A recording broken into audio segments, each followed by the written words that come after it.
할렐루야. 오늘도 누가복음 21장 마지막 때에 대한 예수님의 말씀, 무화과나무 비유의 말씀을 통해서 하나님의 말씀을 선포하겠습니다.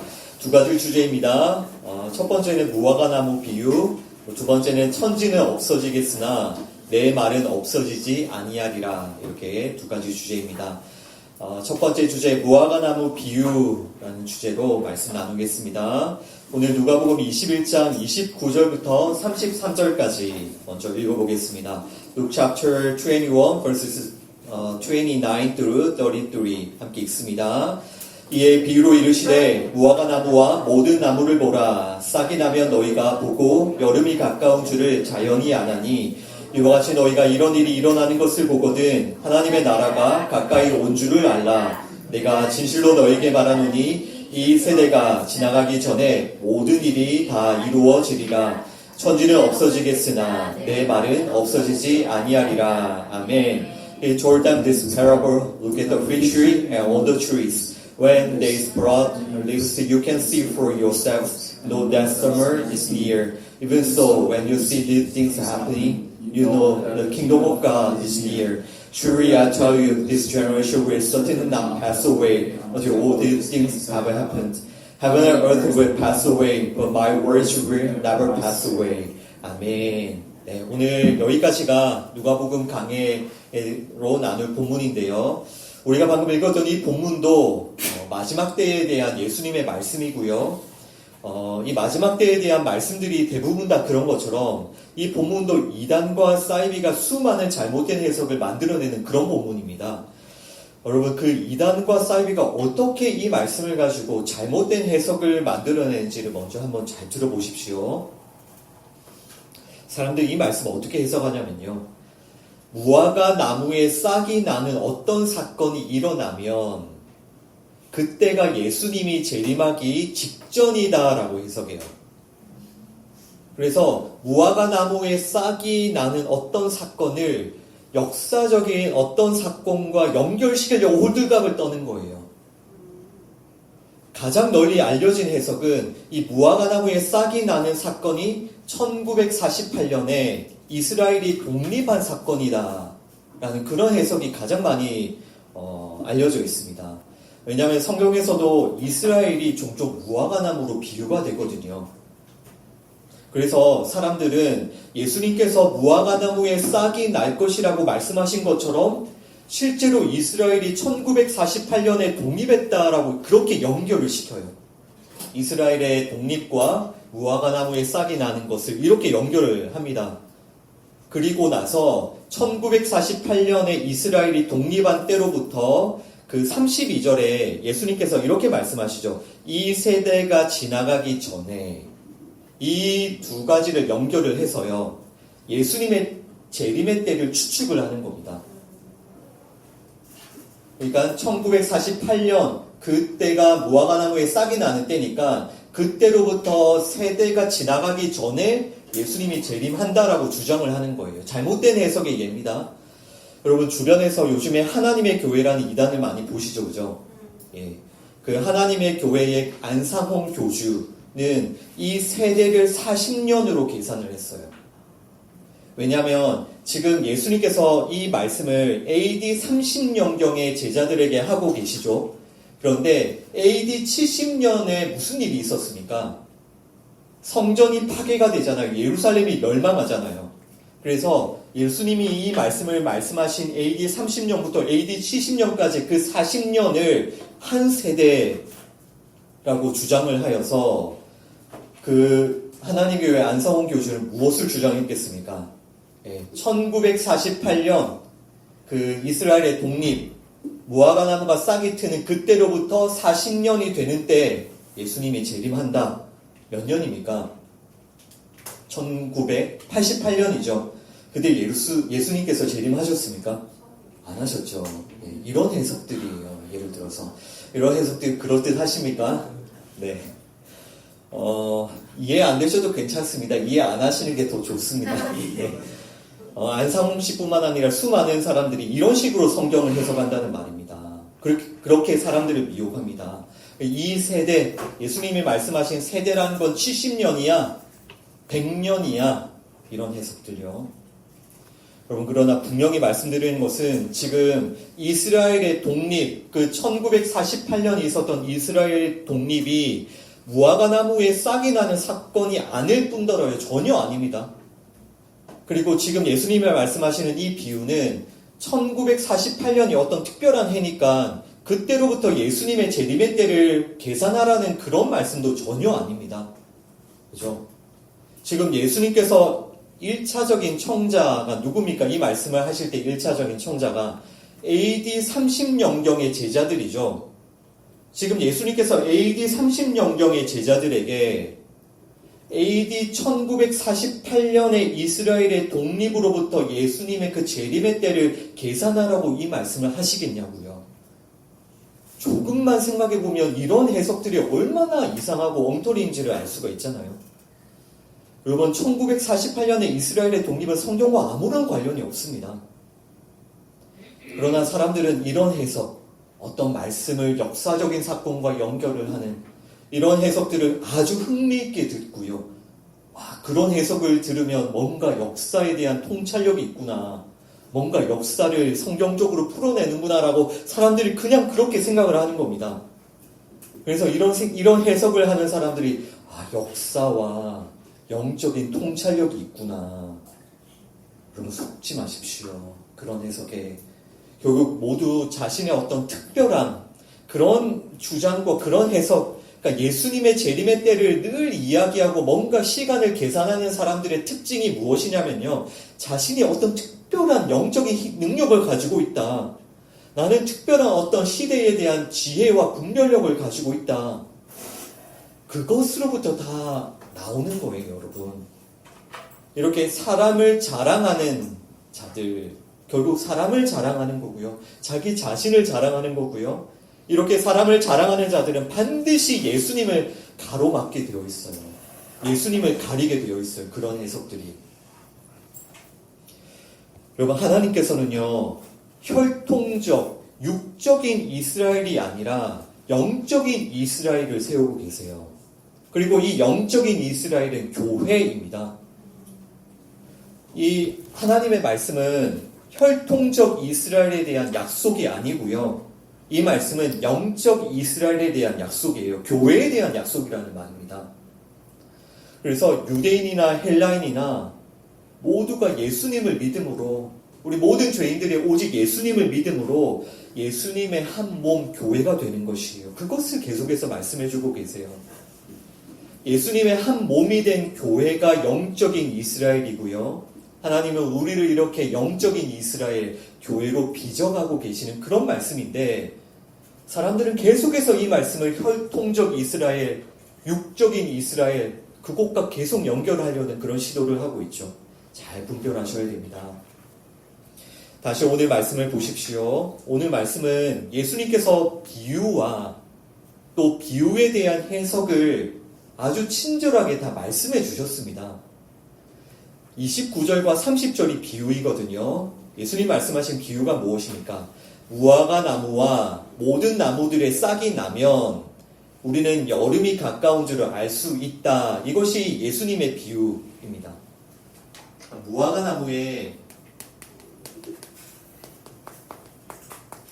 나무뿐만 아니라 모든 나무에 싹이 나면요. 이것을 통해서 무엇을 알 수 있다고요? 여름이 가까이 왔다, 여름이 왔다라는 것을 알 수가 있는데요. 31절부터 이 비유에 대한 해석을 예수님께서 설명해 주십니다.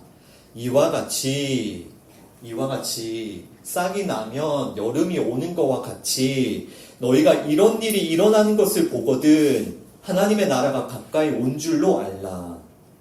여기서 이런 일이 일어나는 것을 보거든이라고 할 때 이런 일은 무엇입니까? 예수님께서 지금 누가복음 21장에서 계속해서 말씀해 오신 마지막 때에 대한 징조인 거예요.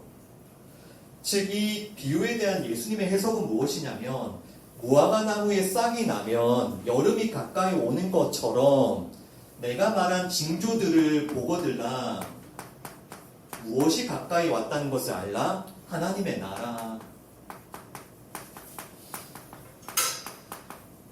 예수님의 재림이 가까이 왔음을 알라라는 그런 말씀입니다. 예수님께서 너무나도 친절하고 명확하게 이 비유의 해석을 잘 해주셨죠.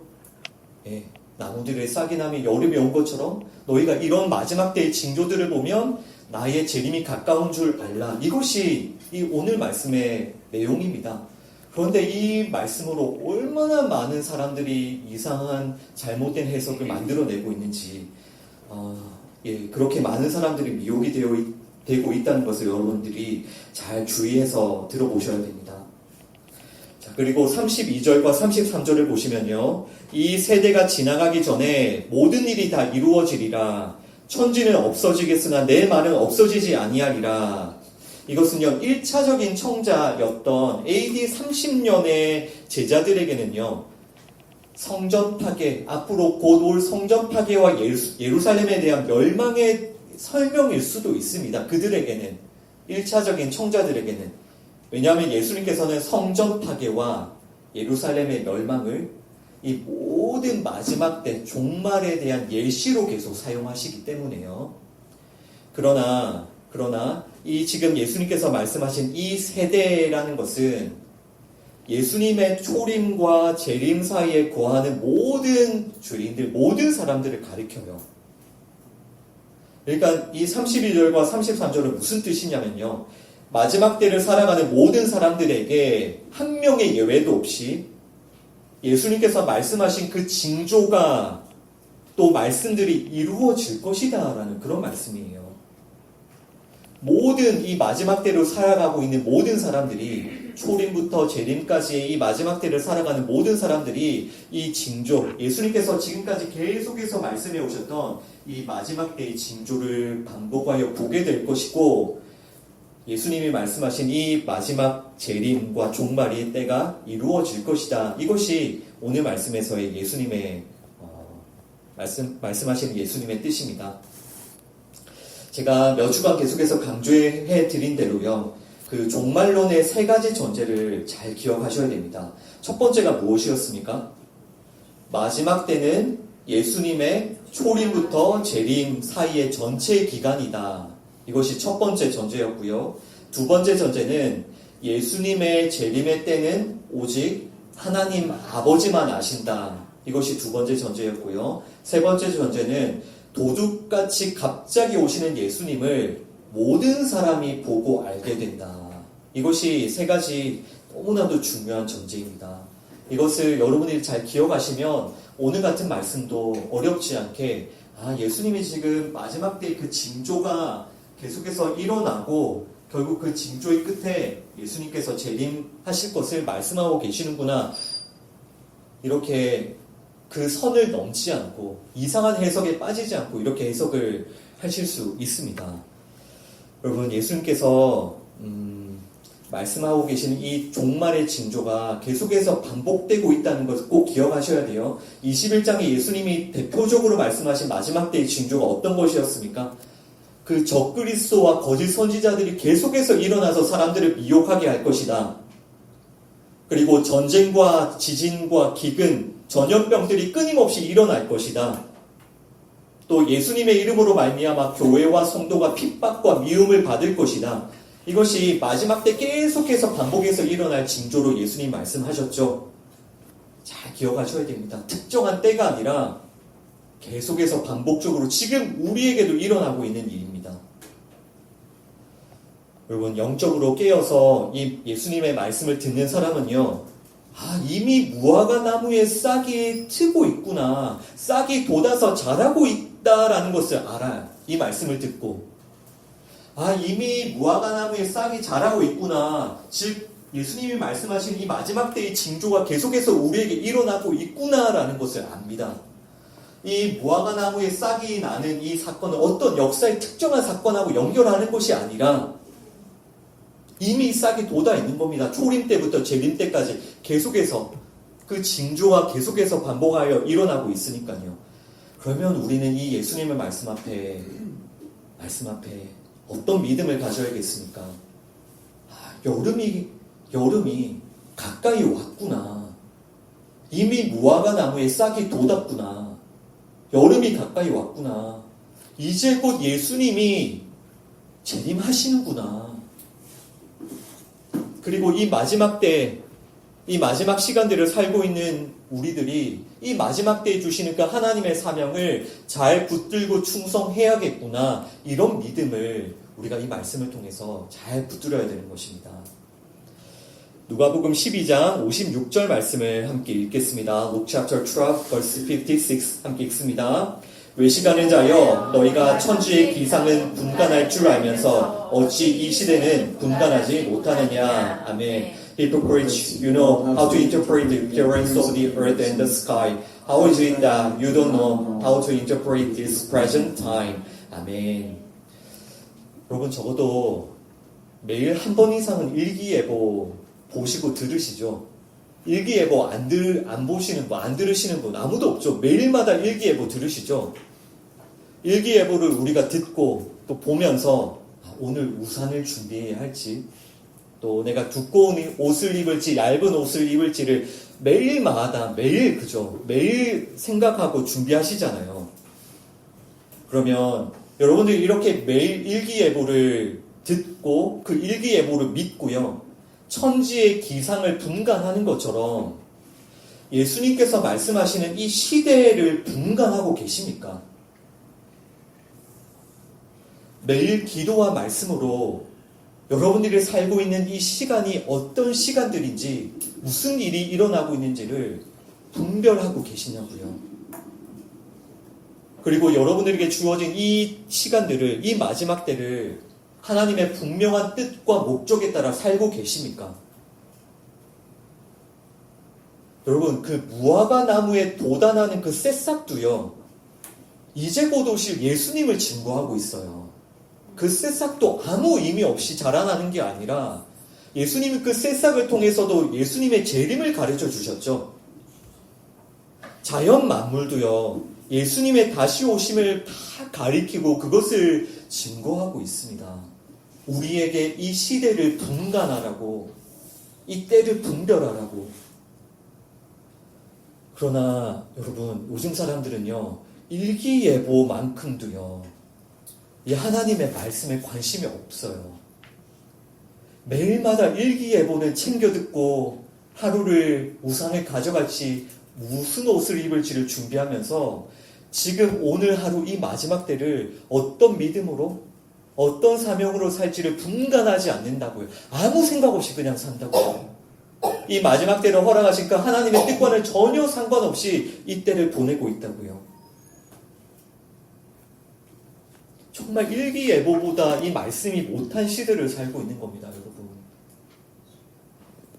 그래서 이 시대를 분간하지를 못하니까요, 분별하지를 못하니까요, 그저 게으르게 살거나, 혹은 그저 자기 자신을 위해 이기적으로 살거나, 혹은 아까 말씀드린 그런 이단과 사이비에 미혹되어 버리죠.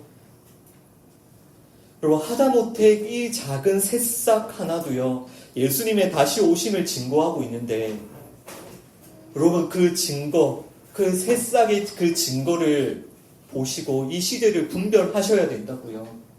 이 때를 분간하셔야 된다고요. 그러나 사람들은 다 그 껍데기만 볼 뿐이죠. 껍데기만. 여러분, 다음 주면 이 마지막 때에 대한 예수님의 말씀도 마무리가 됩니다. 우리가 다음 주까지 누가복음 21장을 나누면 21장 마치거든요. 그리고 그 다음 주부터는 22장은 마지막 그 6월절 만찬에 대한 완전히 다른 주제의 말씀으로 넘어갑니다. 그러니까 다음 주까지가 이 마지막 때에 대해서 예수님이 얼마나 자세하게, 얼마나 반복하여 계속해서 말씀해주고 계신지 아시겠죠? 우리가 몇 주 동안 계속 이 마지막 때에 대한 말씀을 듣고 있잖아요. 그러니까 이 마지막 때에 대한 말씀을 들을 때 여러분, 정말 분명한 믿음 가지셔야 됩니다. 그리고 정말 이 믿음으로 결단하셔야 돼요. 여러분들에게 주어진 이 하루하루를 분별하셔야 됩니다. 아, 이 하루하루가 마지막 때의 징조가 일어나고 있는 마지막 때이구나. 이제 곧 예수님이 다시 오시는구나. 그리고 이 마지막 때로 허락하시는 하나님께 내가 무엇을 위해 살아야 하는지, 우리 교회가 어떤 사역을 해야 되는지 끊임없이 묻고 그 뜻을 구하고 그 뜻에 순종해야 되는 겁니다. 계속해서 마태복음 24장 14절 말씀 함께 읽습니다. Matthew chapter 24 verse 14 함께 읽습니다. 이 천국 복음이 모든 민족에게 증언되기 위하여 온 세상에 전파되리니 그제야 끝이 오리라. 아멘. And this gospel of the kingdom will be preached in the whole world as testimony to all nations. And then the end will come. 아멘. 예, 계속해서 마태복음 24장 36절도 읽어볼게요. 그러나 그 날과 그때는 아무도 모르나니 하늘의 천사들도 아들도 모르고 오직 아버지만 아시느니라. 아멘. But about that day or hour no one knows, not even the angel in heaven, nor the Son, but only the Father. 아멘. 아멘. 여러분 혹시 여러분 중에 우리가 방금 읽었던 이 마태복음 24장 14절을 근거로 하여서 아직까지 미전도 종족들이 이렇게 많으니까 아직 마지막 때가 아니다라는 생각을 가지고 계신 분이 계십니까? 예수님이 말씀하시잖아요. 모든 세상에 이 복음이 전파되어야 그제야 끝이 오리라고 하셨으니 아직 미전도 종족이 많은데 아직 복음이 전해지지 않은 그런 땅들이 많은데 그러면 마지막 때는 아니네 이런 생각을 가지신 분들이 계세요. 여러분 잘 들어보십시오. 오늘 본문에서 무화과 나무의 비유를 통해서도 사람들은 예수님의 그 재림의 시기를 아주 경솔하게 추측을 했죠. 이스라엘의 독립이 몇 년이니, 이 세대가 40년이니, 70년이니, 100년이니, 그 100년이라고 주장하는 자들 많습니다. 그래서 1948년에 이스라엘이 독립했으니까 그 100년 한 세대 후에 2048년에 예수님 다시 오신다. 여기서 2048년에 살아계실 분들이 제가 보니까 몇 분 계시니까 그때 꼭 확인해 주세요. 그러니까 너무나도 경솔하게 예수님의 재림의 때를 추측하는 거예요. 그게 맞다고. 내 계산이 맞다고. 그런데 지금 오늘 본문을 통해서도 그렇게 경솔하게 추측하는 것처럼요. 이 마태복음 24장 14절을 통해서도 예수님의 이 재림의 시기에 대해서 너무나도 경솔하게 추측하는 사람들이 많아요. 많습니다. 여러분 정말 조심하셔야 돼요. 우리가 읽었던 36절에 보시면 예수님께서는 분명히 예수님의 재림의 날은 아무도 모른다고 하셨습니다. 오직 누구만 아십니까? 하나님 아버지만 아세요. 하나님 아버지만 아신다고 예수님께서 강조하고 또 강조하신 그때에 대하여 이때쯤에 오실 거야. 저때쯤에 오실 거야 하는 그 교만을 멈추어야 됩니다. 그 미혹에 속으시면 안 돼요. 따라서 우리는 이 마태복음 24장 14절을 근거로 해서도 예수님의 재림의 때에 대해서 어떠한 추측이나 오해도 해서는 안 됩니다. 그거 하라고 이 말씀 주신 게 아니기 때문에요. 예수님이 언제 재림하실지를 너희가 추측하라고 이 말씀 주신 게 아닙니다. 목적을 엉뚱하게 가지고 사람들의 해석을 하는 겁니다. 이 14절에 대한 잘못된 해석은 크게 3가지 정도가 있거든요. 많이 들어보셨을 겁니다. 오늘 이 예배를 통해서 다 깨뜨리고 가십시오. 잘못된 해석들은. 이 14절 마태복음 24장 14절 너무너무 유명한 말씀인데 어떤 잘못된 해석들이 있냐면요. 첫 번째는 아직 복음이 전해지지 않은 종족이 있으니까 재림은 멀었다. 미전도 종족이 많으니까 결과가 이 해석이 결과가 어떻게 된다고요? 재림이 멀었다. 아니 분명히 예수님이 지금 무화과나무에 싹이 났다고 하셨잖아요. 지금 너희가 징조들을 눈으로 보고 있다고 하셨잖아요. 지금이 마지막 때라고 하셨잖아요. 근데 어떻게 이런 말씀을 읽고 재림이 멀었다고 그렇게 해석할 수가 있습니까? 잘못된 해석입니다. 두 번째, 이런 스피드로 복음이 전해지면 30년 후쯤, 50년 후쯤 예수님이 오시겠다. 그러니까 미디어의 발달로 이제 복음이 급속하게 전해지는 것을 보면서 이런 스피드로 복음이 전해지면 30년 후, 30년 후라고 주장하는 유명한 선교단체 우리나라에 있습니다. 지금도 열심히 이거 주장하고 있죠. 30년 후라고. 아닙니다. 어떻게 그때를 그렇게 교만하게 예측을 합니까? 이 말씀은 그거 하라고 주신 말씀이 아니라고. 세 번째, 어떤 잘못된 해석이 있습니까? 우리가 열심히 복음을 전하면 예수님의 그 재림의 시기를 앞당길 수 있다. 우리가 복음을 전하지 않으면 예수님의 재림의 시기는 한정없이 늦춰진다. 왜냐하면 모든 민족에게 복음이 전해져야 예수님이 오신다고 하셨으니까. 이런 해석도 많이 들어보셨죠? 사람의 사역에 따라서 예수님의 재림이 앞당겨지기도 하고 늦추어지기도 한다. 뭐 이런 해석들 모두 잘못된 해석. 우리가 읽었던 24장 14절의 올바른 해석은 무엇이냐면요. 이것은 모두가 잘못된 해석이에요. 올바른 해석은요. 하나님께서는 하나님의 때에 택하신 자를 한 명도 빠짐없이 구원하신다. 이것이 올바른 해석인 거예요. 하나님께서 하나님의 때에 누구를 택하신 자를 반드시 구원하신다라고 우리는 해석을 해야 되는 겁니다. 하나님께서는 택하신 자를 한 명도 포기하지 않으시겠다는 말씀인 거예요. 이런 뜻으로 주신 말씀이 아니라 잃어버린 하나님께서는 그 택하신 자 한 명을 위해서 끝까지 인내하고 기다려서 내가 반드시 그 택한 자를 구원하시겠다라고 말씀하고 계시는 거예요.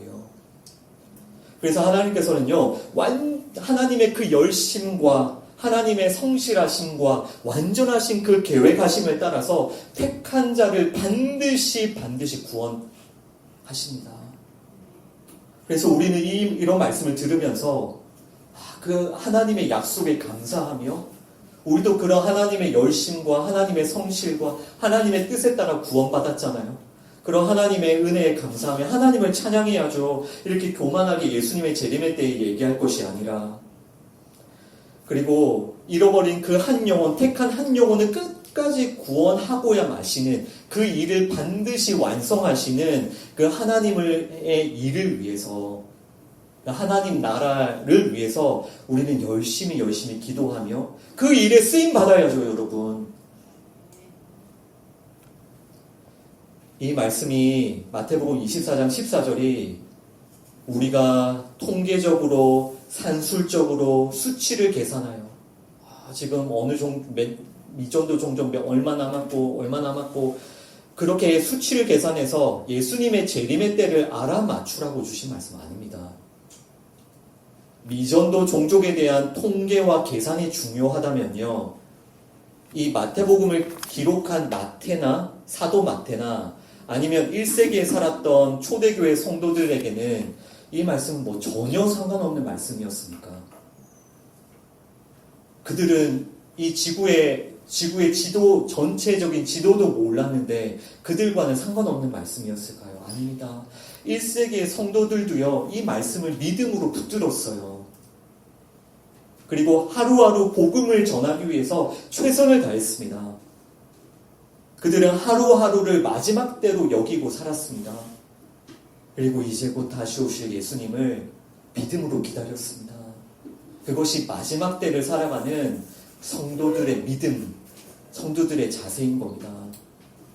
이런 식으로 말씀을 잘못 해석하게 되면, 교만한 추측을 하게 되면, 예수님 재림 아직 멀었어. 아니면 몇 월 며칠에 다시 오실 거야. 이렇게 아주 잘못된 해석으로 빠지니까요. 여러분 아주 주의해서 이런 말씀들을 잘 해석하셔야 됩니다. 여러분 당연히 우리는 지금도 미전도 종족이 많이 있다는 것을 잘 알고 있습니다. 하지만 우리는 절대로 하나님의 기준을 사람의 계산법으로 판단할 수가 없습니다. 사람의 눈에는 완성인 것처럼 보여도요, 하나님의 눈에는 미완성일 수가 있습니다. 사람의 눈에는 미완성처럼 보여도요, 지금 그 미전도 종족 이렇게 많은데 사람의 눈에는 미완성처럼 보여도요, 하나님의 눈에는 완성일 수도 있습니다. 오늘이 정말 택하신 마지막 한 명을 구원하는 날일 수도 있습니다, 여러분.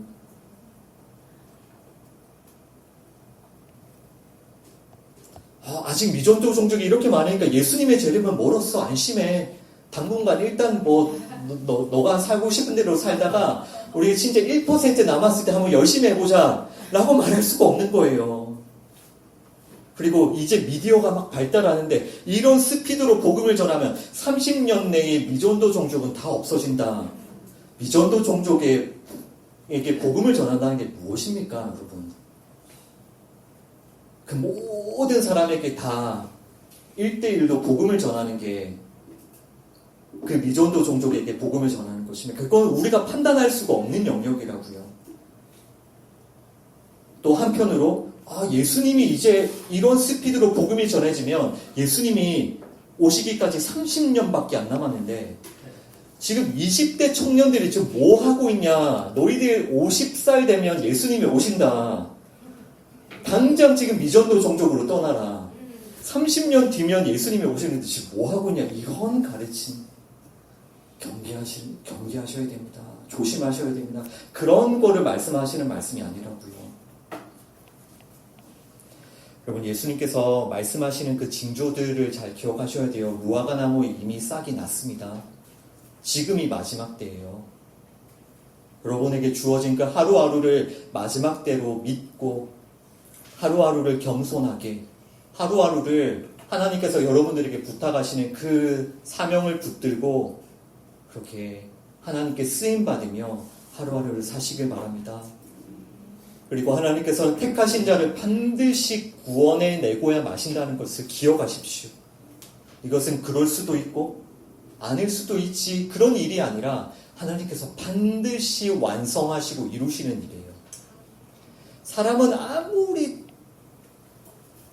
체계적으로 계획하고 꼼꼼하게 계획하고 열심히 진행해도 사람의 일이란 되는 일도 있고 되지 않는 일도 있죠. 그러나 이 하나님의 약속은요, 말씀은요, 반드시 이루어집니다. 그래서 여러분도 이 일에 쓰임을 받으십시오.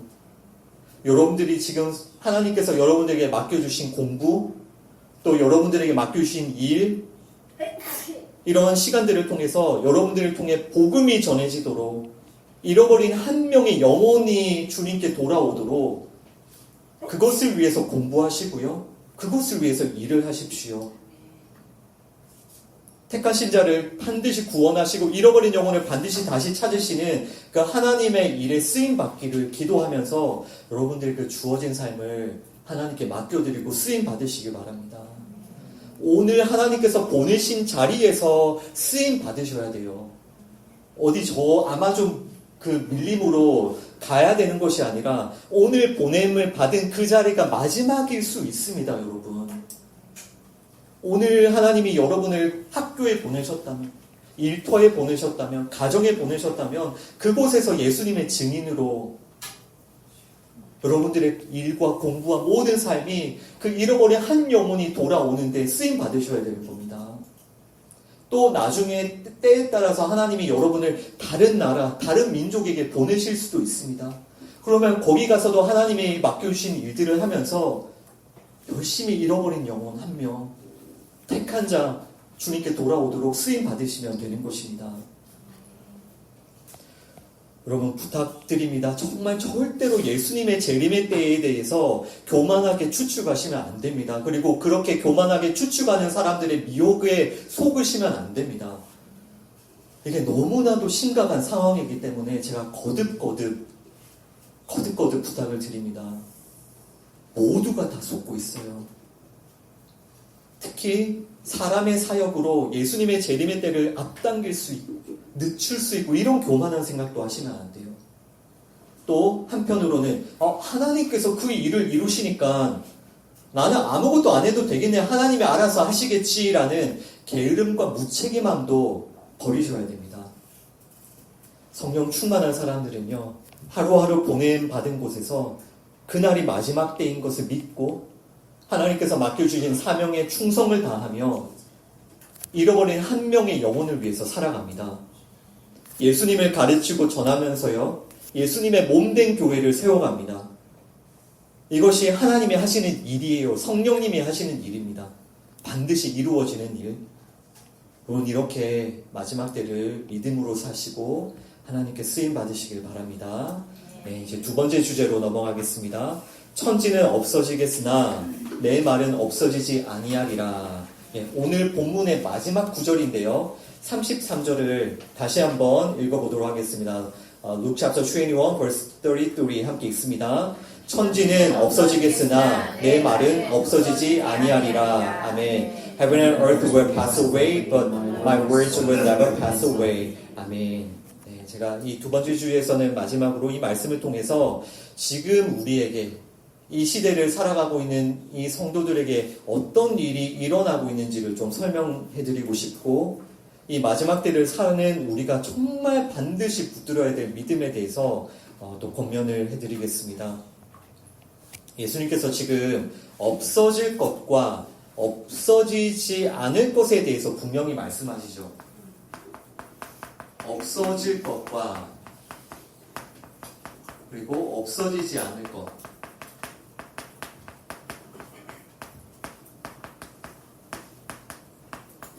예수님께서 말씀하시는 없어질 것은 무엇입니까?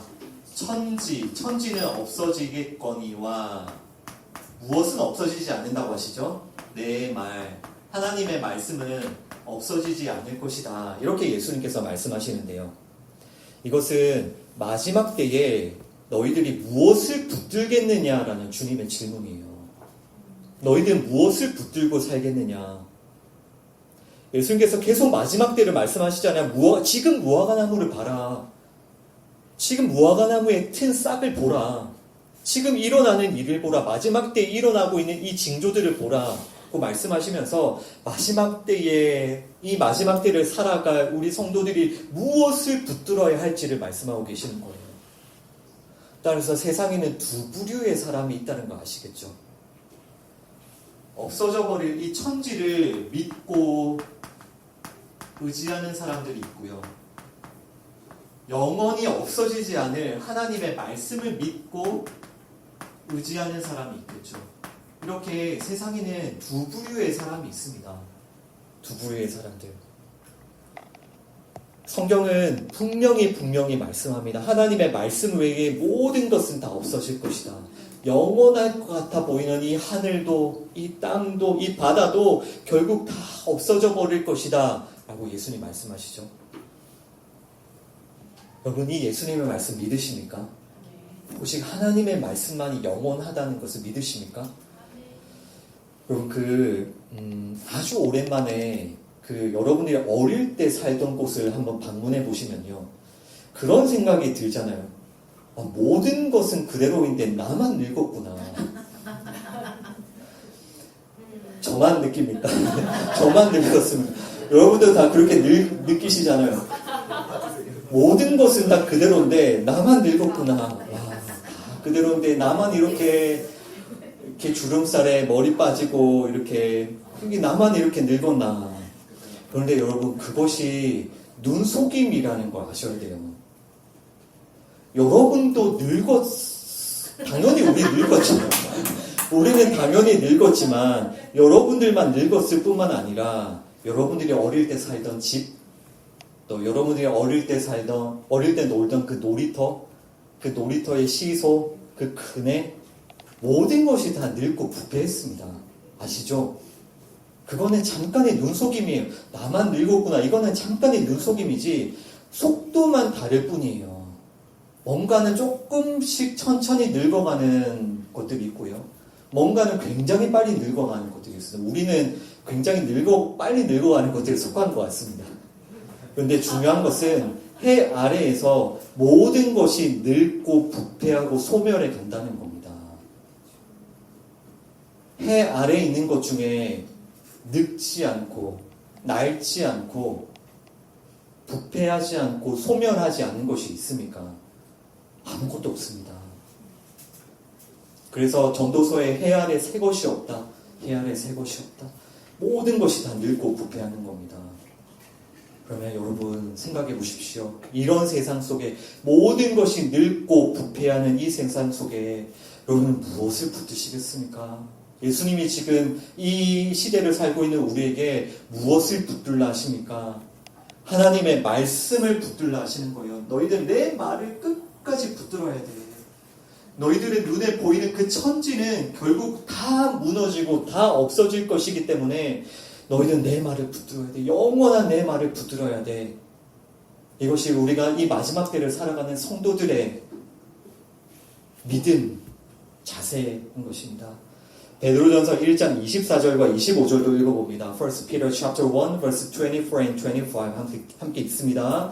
그러므로 모든 육체는 풀과 같고 그 모든 영광은 풀의 꽃과 같으니 풀은 마르고 꽃은 떨어지되 오직 주의 말씀은 세세토록 있도다 하였으니 너희에게 전한 복음이 곧 이 말씀이니라. 아멘. For all people are like grass and all their glory is like the flowers of the field. The grass withers and the flowers fall, but the word of the Lord endures forever. And this is the word that was preached to you. 아멘. 아멘.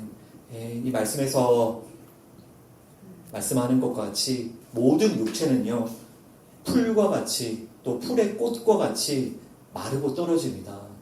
모든 것이 다 마르고 모든 것이 다 시듭니다.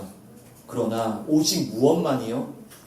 주님의 말씀만이, 하나님의 말씀만이 영원합니다. 그리고 이 말씀은 곧 여러분들에게 전해진 복음이라고 하시죠. 그러니까 이 말씀이 예수 그리스도를 증언하고 있다라는 뜻이에요. 이 말씀은 우리에게 예수님과 십자가의 그 복음을 증거하고 있다라는 것입니다. 따라서 우리는 이 해 아래에서 모든 것이 무너지고 모든 것이 부패하고 모든 것이 늙어가는 이 시대 가운데 우리는 날마다 이 말씀을 붙들고요. 이 말씀이 증거하는 그 예수님을 날마다 믿고 그 예수님과 연합해야 돼요. 그것이 여러분들이 부패하지 않고 소멸하지 않을 유일한 방법인 거예요. 해 아래에서 새 것이 될 수 있는 유일한 방법입니다. 그리스도 안에 있으면 새로운 피조물이라고 하시죠. 해 아래 새 것이 없지만 오직 그리스도 안에 있을 때에 우리는 새로운 피조물이 되는 겁니다.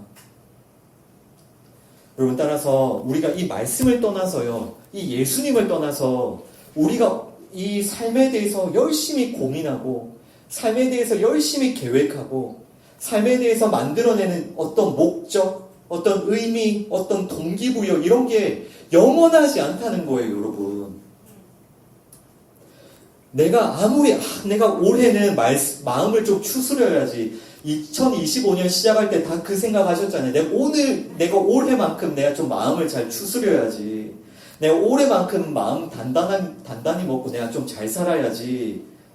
근데 여러분, 아무리 우리가 마음 추스리고요, 마음 단단하게 먹어도요, 이 말씀 붙들지 않으면, 우리가 예수 그리스도 안에 있지 않으면요, 마음이 다 무너집니다. 그냥 순식간이에요.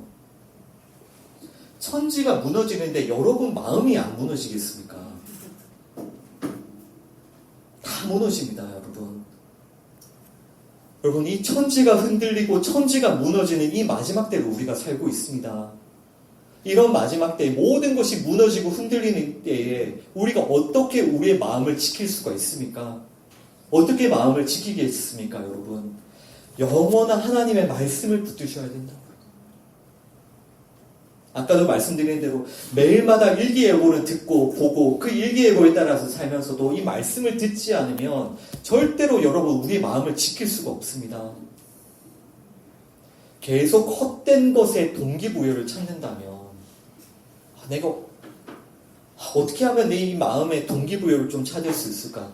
마음의 힘을 좀 얻을 수 있을까? 헛된 것에서부터 동기부여를 찾으면요, 계속해서 반복하여 마음이 침체하고요, 또다시 공허해지고요, 또다시 지치고요, 또다시 주저앉아요. 그게 우리의 마음입니다. 천지가 무너지는데 우리 마음이 안 무너지겠냐고요. 오직 하나님의 말씀만이요, 여러분들에게 영원한 변치 않는 목적과 의미와 동기부여를 이 말씀이 주세요. 여러분들의 그 마음이, 여러분들의 이 마음이라는 곳은요, 믿음의 전쟁터라는 것을 잊으시면 안 돼요.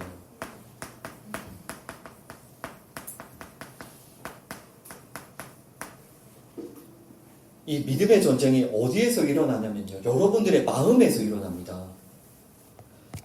내가 이 영원한 말씀과 이 말씀이 증거하는 예수님을 믿을 것인가? 아니면 그냥 눈에 보이는 이 천지 만물을 믿을 것인가? 내가 이 사람이 될 것인가? 이 사람이 될 것인가? 이 믿음의 전쟁이, 이 싸움이 날마다 우리 마음에서 일어납니다. 우리 안에 끊임없이 의심하고 하나님의 말씀에 대해 의심하고 원망하고 반대로 끊임없이 세상을 사랑하고 내게 눈에 보이는 게 영원한 것 같은 그런 욕구, 그런 탐욕이 계속해서 우리 마음에 올라와요. 그리고요, 사단 마귀는요, 여러분들이 끊임없이 그 믿음을 붙들지 못하도록 방해하며 공격합니다. 여러분들의 마음의 전쟁, 마음이 믿음의 전쟁터예요.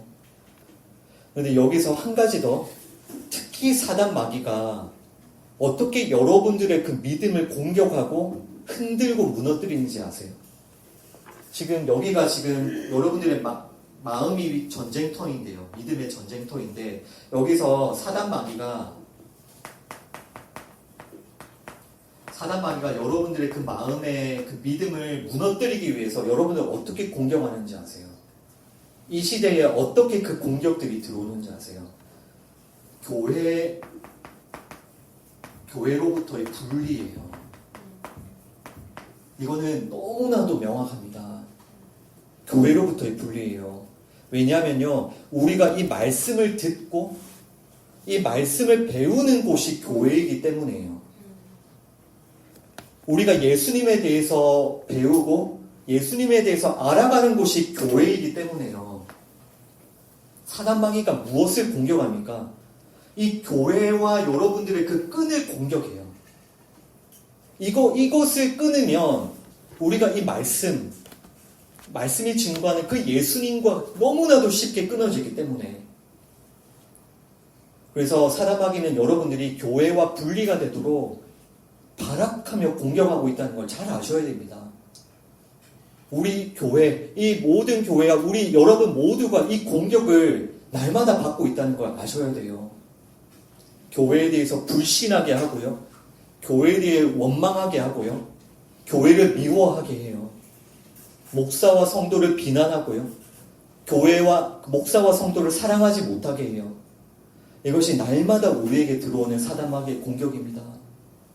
여러분, 최근 이 몇 년간 한국에서 일어난 일을 한번 잘 떠올려 보십시오. 얼마나 이 한국에서 사람들이 교회에 대한 불신, 코로나 때도 얼마나 우리가 많이 겪었습니까? 교회에 대한 불신, 교회에 대한 불신. 그 공격이 다 여기로 들어와요. 여기서 어떻게든 끊어내면 되니까. 그리고 여기에 너무나도 사람들이 쉽게 넘어지니까. 나는 교회 없이도 나는 하나님의 말씀 잘 붙들 수 있어. 나는 교회 없이도 이 신앙생활 잘할 수 있어. 이 교만이 너무나도 쉽게 들어오고 이게 너무나도 약한 연결고리, 연약한 연결고리이기 때문에 이것을 공격합니다. 한국교회가 계속해서 무너지고 있죠. 결국 여러분 교회로부터 분리되기 시작하면요. 우리가 이 말씀과 예수님으로부터 분리가 되고요. 결국 말씀과 예수님으로부터 분리되면 우리 눈에 보이는 이 천지 만물을 믿고 의지하고 살 수밖에 없어요. 그러면 흔들리고 무너질 수밖에 없겠죠. 에베소서 4장 2절부터 4절까지 말씀입니다. Ephesians chapter 4 verse 2 through 4 함께 읽습니다. 모든 겸손과 온유로 하고 오랜 참음으로 사랑 가운데서 서로 용납하고 평안에 매는 줄로 성령이 하나 되게 하신 것을 힘써 지키라. 몸이 하나요 성령도 한 분이시니 이와 같이 너희가 부르심의 한 소망 안에서 부르심을 받아내니라. 아멘. Be completely humble and gentle. Be patient, bearing with one another in love. Make every effort to keep the unity of the Spirit through the bond of peace. There is one body and one Spirit, just as you were called to be one hope when you were called. 아멘. 아멘. 여러분 꼭 기억하세요. 사단 마귀의 공격이 어디로 들어온다고요? 목적이 무엇이라고요? 여러분들을 교회로서 분리시키는 거.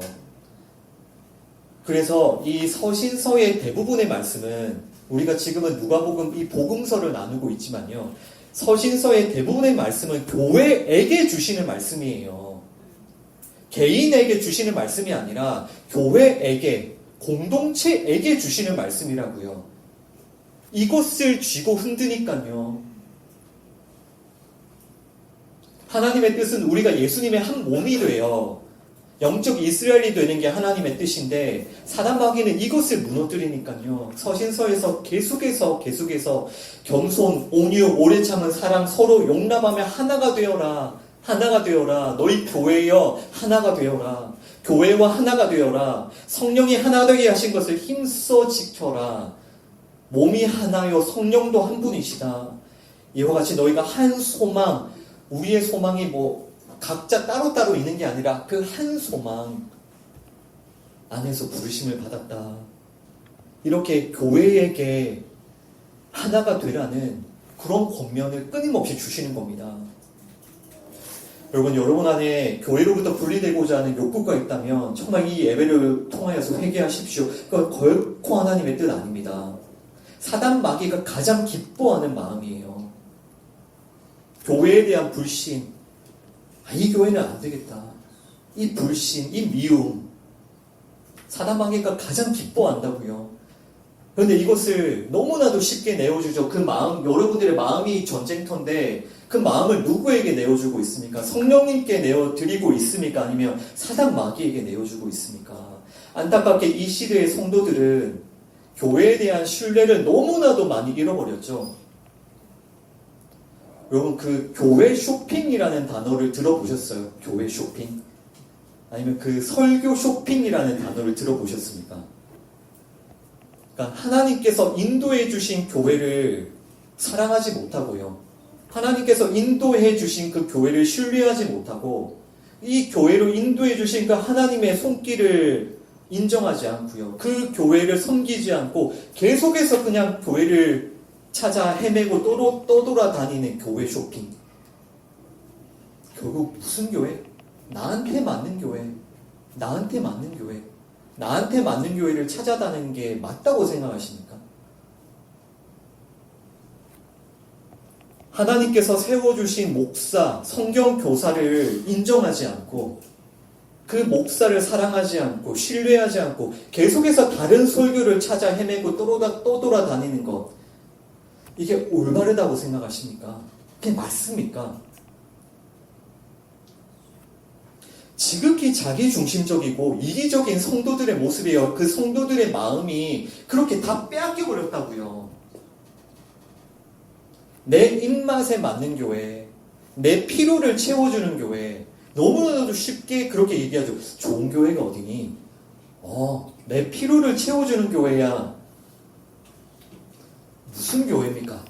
교회가 하나님을 위해 있습니까? 아니면 사람을 위해 있습니까? 너무나도 이기적인, 인본주의적인 생각인 겁니다. 자신들이 원하는, 내가 원하는 교회, 내가 원하는 말씀을 찾아다닌다는 것이 그 마음이 사단 마귀에 빼앗겨버린 모습이라는 거예요. 그걸 당연히 여기시면 안 됩니다. 너무나도 많은 사람들이 그렇게 떠돌아다니고 있으니 이 시대에.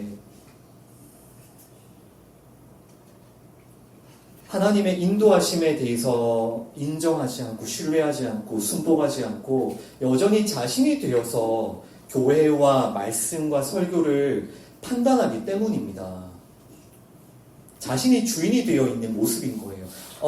내가 여기 한번 왔으니까 나를 한번 감동시켜봐. 오늘 저 목사 나를 한번 감동시켜봐. 나를 감동시키면 다음 주도 한번 더 들어줄게. 이 찬양팀 오늘 찬양으로 나를 한번 감동시켜봐. 그러면 다음 주에도 내가 이 찬양 한번 참여해 줄게. 나를 한번 변화시켜봐. 나의 필요를 채워봐. 누가 주인입니까? 누가 중심입니까? 너무나도 사람이 주인이 되어버린 그런 시대를 여러분 우리가 살고 있습니다. 이런 마음으로는요, 그 어떤 교회도 그 어떤 말씀에도 순종할 수가 없어요. 처음에는 새로움과 신선함을 느껴서 잠깐 머무르다가요, 다가도요, 결국 교회와 어떤 사람의 연약함을 비난하며 떠납니다. 자기 중심적이기 때문에, 내 중심으로 모든 걸 판단하기 때문에 이것이 이 시대의 성도들의 모습입니다. 우리들의 모습입니다. 저의 모습입니다. 우리가 정말 깊이 회개하기를 원합니다. 지금 이 시대는 조금만 눈을 돌리면 다른 교회를 찾을 수 있고 다른 말씀을 다 들을 수 있으니까 하나님의 그 주권을 인정하지 않는 거예요. 그러나 여러분, 이 교회는 그렇게 세워오지 않았습니다. 이 성경에 세워져 왔던 교회들, 또 우리 신앙 선배들이 섬겼던 교회에 대한 마음은 그렇지 않았어요.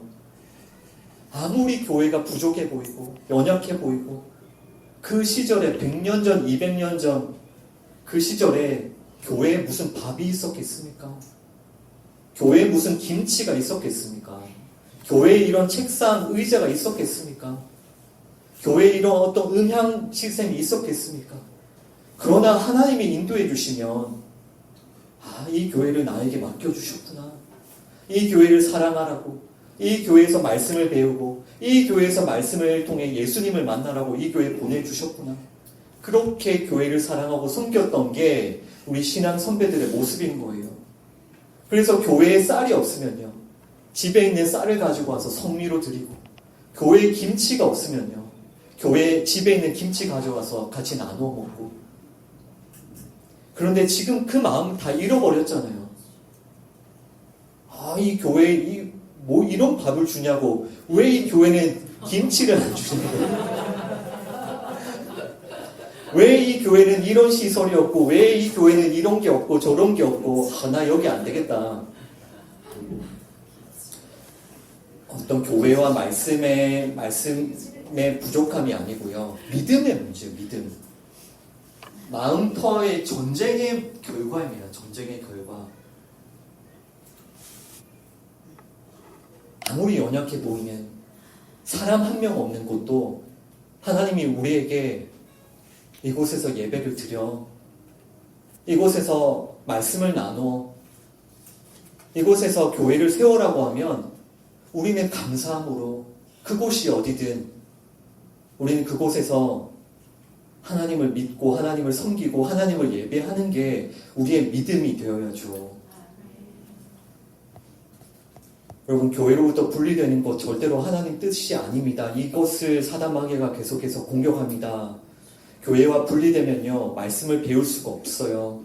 말씀은 그냥 지식적인 배움, 물론 그것부터 출발하지만 지식적인 배움뿐만이 아니고요, 말씀과 믿음이라는 것은요, 예수님과의 관계, 하나님과의 화목이라는 것은요, 우리가 실제로 교회를 사랑하면서, 실제로 교회를 섬기면서, 실제로 교회를 위해 희생하면서, 나 자신의 것, 내 시간, 내 물질을 내어드리면서 그런 과정을 통해 정말 원수와 같은 한 지체를 사랑함으로 말씀을 배우고 믿음을 배우고 예수님을 만나고 하나님과의 관계가 세워져 가는 거예요.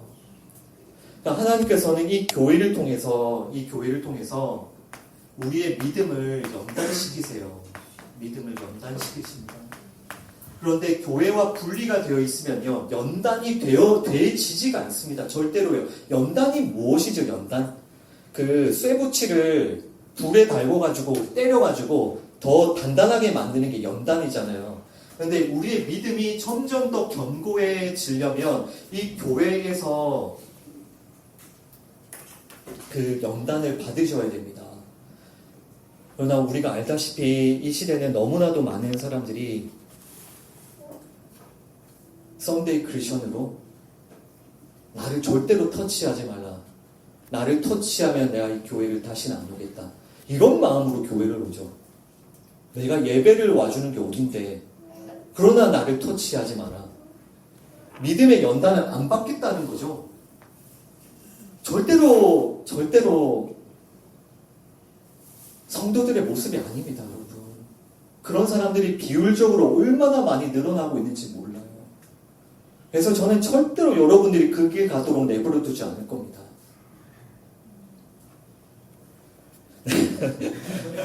여러분들을 괴롭힐 거예요.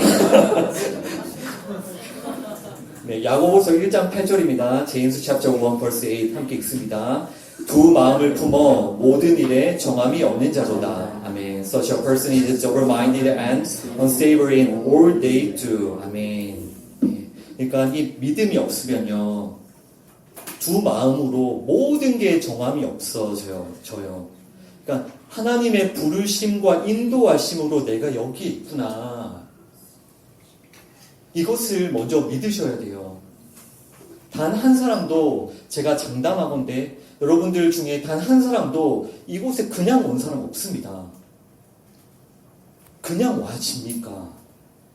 다 하나님께서 부르시고 인도하시고 이끌어 주시니 우리가 여기 있는 것이죠.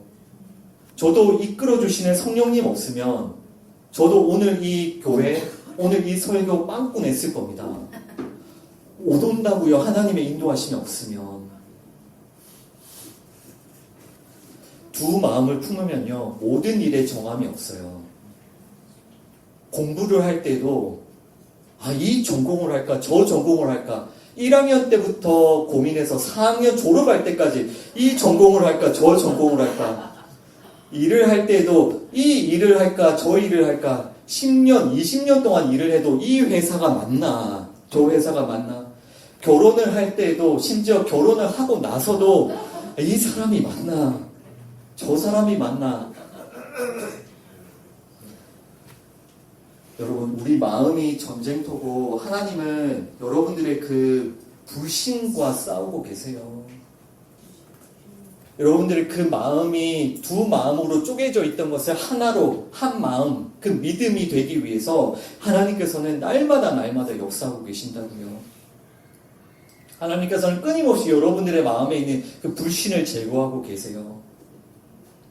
이 과정을 교회를 통해, 말씀을 들으면서, 교회를 통해 예수님을 만나면서 내 두 마음을 버려가고 믿음, 교회에 대한 믿음, 내 일에 대한 믿음, 공부에 대한 믿음, 결혼에 대한 믿음, 삶에 대한 믿음, 하루하루에 대한 믿음, 흔들림 없이 하나님께서 주시는 그 뜻과 그 사명대로 우리가 살아야 될 줄 믿습니다. 정말 우리 두 마음 회개합시다. 그리고 우리의 믿음 없음을 주님께 회개합시다. 그리고 우리가 이 마지막 때에 하루하루를 올바른 믿음으로, 올바른 분별력을 가지고 살 수 있도록, 믿음은 하나님의 선물이에요. 기도하셔야 됩니다. 구하셔야 돼요. 말씀을 들어야 그 믿음을 가질 수 있습니다. 말씀을 배우셔야 됩니다. 기도와 말씀 가운데 올바른 믿음 붙들고 이 길을 걸어가신 여러분 되시길 주님의 이름으로 축원합니다. 기도하겠습니다. 하나님 아버지, 오늘 마지막 때에 대한 무화과나무 비유를 우리에게 말씀해 주시니 감사합니다. 이미 무화과나무의 싹이 돋아나 있고 이미 예수님께서 말씀하신 그 종말의 징조들을 우리가 날마다 보고 듣고 있습니다. 하나님, 우리에게 믿음을 더하여 주옵소서. 믿음을 더하여 주옵소서. 오늘 하루하루가 마지막 때임을, 이제 곧 예수님께서 다시 오심을 우리가 믿고 오늘 이 하루를 하나님께서 주시는 그 믿음 따라, 말씀 따라, 그 사명 따라 살게 하여 주옵소서. 하나님, 우리가 너무나도 연약하여서 정말 이 믿음 붙들지 않고 눈에 보이는 천지 만물 붙들며 우리의 마음이 휘몰아치고 요동할 때가 너무나도 많습니다. 불쌍히 여겨주시고 말씀 붙들게 하여 주옵소서. 또 이 말씀을 배울 수 있는 교회에 대한 신뢰, 교회에 대한 인도, 정말 이 교회를 사랑하고 또 그 인도하시는 하나님께 순복할 수 있게 하여 주옵소서. 이 교회에서 믿음의 연단을 받고 정말 하나님께서 기뻐하시는 믿음의 길 걸어갈 수 있도록 도와주옵소서. 예수님 이름으로 기도합니다. 아멘. 오늘 말씀 기억하며 함께 기도합시다. 우리의 믿음 없음을 주님께 회개합시다. 예수님 이제 곧 다시 오시는데 이 마지막 때를 너무나도 게으르게 살고 있음을 주님 앞에 회개합시다. 또 정말 하나님의 뜻과 사명과 상관없이 이 마지막 때를 살고 있음을 회개하며 믿음 없음을 회개하며 하나님께서 우리에게 올바른 믿음 주시도록 올바른 말씀 주시도록 잃어버린 한 영혼을 구원하시는 그 하나님의 일, 그 하나님의 사명을 끝까지 붙들고 쓰임받는 우리의 삶이 될 수 있도록 이 시간 함께 기도합니다. 아버지, 우리의 믿음 없음을 불쌍히 여겨 주옵소서. 아버지 하나님, 우리 너무나도 믿음 없습니다. 아버지 하나님, 하나님의 말씀을 붙들지 않고 없어져버릴 천지 만물을 바라보며 그 세상을 살아가며 하나님 끊임없이 우리 마음이 흔들리며 마음이 무너지며 아버지 마음이 요동치는 것을 우리가 경험합니다. 아버지 하나님, 우리 마음이 전쟁터이나 우리 마음을 사단마귀에 빼앗겨서 사단마귀가 주는 생각대로 살며 게으르게 살며 나 자신을 위해 살아가는 우리를 용서하여 주옵소서. 아버지 하나님, 이 하루하루가 마지막 때임을 우리가 믿음으로 붙들게 하시고 이 비유를 통하여 올바른 믿음 가지게 하여 주옵소서. 하나님, 그리하여서 잃어버린 영혼을 끝까지 구원하시는 하나님의 일을 바라보며 쓰임받게 하여 주옵소서. 아버지 하나님, 특별히 우리 교회에 대한 믿음 가지기 원합니다. 정말 이 교회로 인도하신 하나님의 그 손길에 순복하기 원합니다. 그리고 또 세우신 자들을 사랑하며 섬기기 원합니다. 아버지 하나님, 사람들을 사랑하며 아버지 이 교회를 통하여 우리가 정말 믿음의 연단을 받고 이 하루하루를 정말 믿음으로 살아갈 수 있도록 하나님 은혜를 베풀어 주옵소서. 믿음 없는 우리에게 믿음을 더하여 주시고 올바로 분별하게 하여 주시고 끝까지 이 믿음을 붙들며 이 믿음의 길을 걸어갈 수 있도록 은혜를 베풀어 주옵소서.